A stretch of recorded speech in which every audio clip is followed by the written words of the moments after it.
Indeed, you're still here on News Desk on Joy News on Multi TV. This is your election headquarters, and the flag bearer of the Progressive People's Party, Dr. Papa Kwesi Ndum, says he is resuming his campaign for the 2016 general elections as he employs various strategies to fight back his disqualification from the race. Dr. Ndum, along with 11 others, were disqualified for failing to meet the requirements for filing a presidential nomination form. The EC has further referred the said infractions in their nomination forms to the police for investigation and prosecution. But Dr. Ndum has appeared on Joy FM Super Morning Show, mounting strong criticism of the Commission for the disqualifications. He spoke to host in Shirado. And all that we're trying to do is just, make our case and let people know that indeed there's been selective administration of the laws. In the event that you go to court and the EC's decision is upheld, what next? What would you do in that hypothetical situation? Well, I'm someone who believes in the law. So should we go to court, and a court of law, says that we've heard you, but that the EC should go ahead and implement the decision that they have made. As I said, we'll go to whatever extent that it needs to go. Mm-hmm. So let's suppose we went to the highest court of the land, and they said, no, the EC's decision stands. We'll abide by it. Okay. But I'm telling you, we will continue to fight. We will continue to fight to make sure that the Electoral Commission is guided by its own laws, and it applies them consistently everywhere. I'm not stopping. I'm not stopping. And I want to tell our parliamentary candidates, starting this evening, I am campaigning. I'm going to be with them every step of the way. Whether I'm on the ballot or not, we have something wonderful to sell to the people of the Republic of Ghana, and we'll continue to do so. We need PPP people in Parliament, especially, even, yes, I'm president, that is a bonus. But in Parliament, because you see, this 1992 Constitution we have, it is a travesty, It is an imposition on the Ghanaian public. It is something we must change. We must reduce the powers of the president. We must let the DCEs be elected by the people. So democracy, real democracy, goes to the grassroots. The Attorney General's office, there should be a separation. The Minister of Justice should be the president's lawyer. The Attorney General and the independent prosecutor's office should be the people's lawyer, so we can fight corruption more effectively. That can be better done, initiated from Parliament. We want PPP MPs there to help push this agenda forward, so a much more stronger nation can arise. So we are going to continue with enthusiasm to campaign to Ghanaians. And I want people to know that this matter we're talking about, it applies to Papa Kwesi Ndum and his presidential ambitions alone. It does not apply to all of those parliamentary candidates that PPP has all over, which is why tonight we're going to Owusu, West Wogon. Tomorrow we're in the Volta region. We're going to Akachi. We're going to Keta. We're going to Aulon. We'll continue to campaign with enthusiasm and let people understand that something better, something bigger, bright ideas, and a more prosperous Ghana is coming through the Progressive People's Party. And let me just tell you, I want people to not forget that, number one, the EC has set rules on audited accounts, on expenditure returns, and that some parties chose to respond and comply, including the PPP. Others didn't, and they have not been disqualified. That there was a requirement to declare assets. Papa Kwesi Ndum did. Others did not. And those who did not have been accepted. They've been accepted. That other people were told that they had some things to deal with, and were given the opportunity to satisfy the requirements after the nomination time came to a close. And they were given, if you will, special dispensation. Why did Papa Kwesi Ndum not given that same opportunity. Okay. That's selective administration of the law. That is what we are against. And indeed, he is not the only disqualified candidate on the EC's float. Several others in the same situation are mounting various actions to demand reversal of the decision. And former First Lady Nana Konadu Rawlings could also be heading for court after a 24-hour ultimatum issued to the EC expired yesterday. IPP candidate Kofi Akpalu is currently holding a news conference on his next line of action.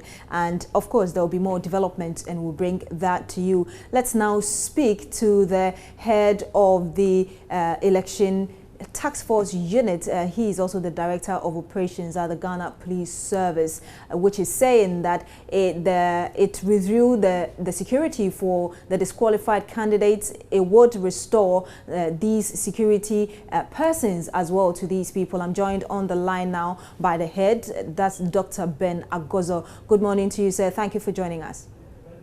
Good morning, and thank you for having me. Great. So when are you going to give the protection back to these disqualified candidates? We will give or restore this protection as soon as there's a reversal, either by court or by the EC. And I have already spoken to this issue, and I discussed that the essence of providing them with these bodyguards is to facilitate their political activities and to protect them during their political rallies and activities and other things. And so once the EC, which is the management body of this whole election, declares them unqualified, we will have no basis to continue keeping our personnel there. So we are waiting for whatever the EC will say or whatever the outcome of their negotiation or litigation or whatever it is, before the IGP takes the next line of action. For instance, the PPP is saying that it will still go ahead with the campaign despite the disqualification. The police cares nothing about that. In the meantime? Well, if PPP decides to go ahead, we are not concerned about that. All we are concerned about is that they have been disqualified. And once they have been disqualified by the EC, then we will have no basis. The point is that in what capacity are we going to be providing security? But of course, like any other Ghanaian and like any other public event, if the PPP decides to go ahead with holding rallies and other things, they can still go by the Public Order Act. And the Public Order Act has provision for every kind of event. And so there's no problem at all if they want to go ahead.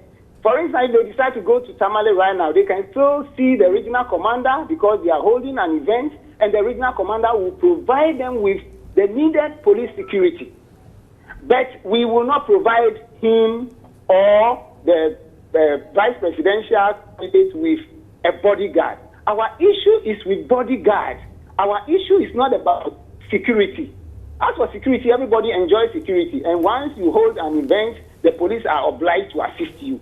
So there's no problem with their campaign, and we have no problem if they continue to hold campaigns. We have even other civil society organizations and other people who hold events, and we are still obliged to support and provide security. So there's nothing wrong with that if they have to continue. Our problem is if it comes to provision of bodyguards to presidential candidates, and that's what we are talking about. Thank you very much. Dr. Ben Osei is with the Ghana Police Service. You're still here on News Desk on Joy News on Multi TV. Stay with us. We'll bring you the latest in the world of business and sport when we come back.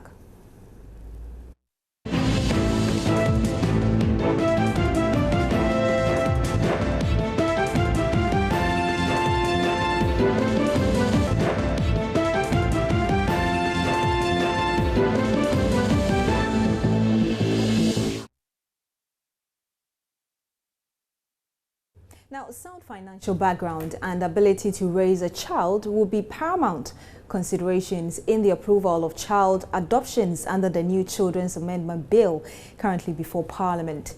The bill also aims to protect adopted children both home and abroad and spells out conditions under which an adoption process can be reversed. Deputy Deputy Gender, Children and Social Protection Minister Delasoa, who took the bill through the second reading, tells parliamentary correspondent Elton Bobe it empowers High Court judges to grant adoption requests. Ghana has acceded to the Hague Convention, and there are certain rules and regulations within that convention that we need to also put in place in the country. So the amendment will make us Hague compliant so that we seek in everything the best interest of the children. Sometimes children are adopted, they are trafficked and other things. We have to protect their interests and make sure that if somebody comes to adopt a child, he's adopting the child for the purpose that they intended to adopt the children. Some people also come for adoption. They probably don't have the finances to take care of the children. So we want to ensure that those coming for adoption are capable of looking after the children. And then either to the district court, any district court can grant the adoption order, but now it has to be by a high court. There'll be a creation of a central adoption authority, and they will review all adoptions. They will operate at the district level, at the regional level, and then at the national level. So those things are being put in place to protect our children from abuse. Now, some members of parliament, however, want government to improve conditions at the Department of Social Welfare and Homes to ensure they bring up children in their care in conformity with provisions of the bill. And that will be it for the news here on Joy News on Multi TV. My name is Beatrice Edu. Thank you for joining us. For more news, log on to myjoyonline.com.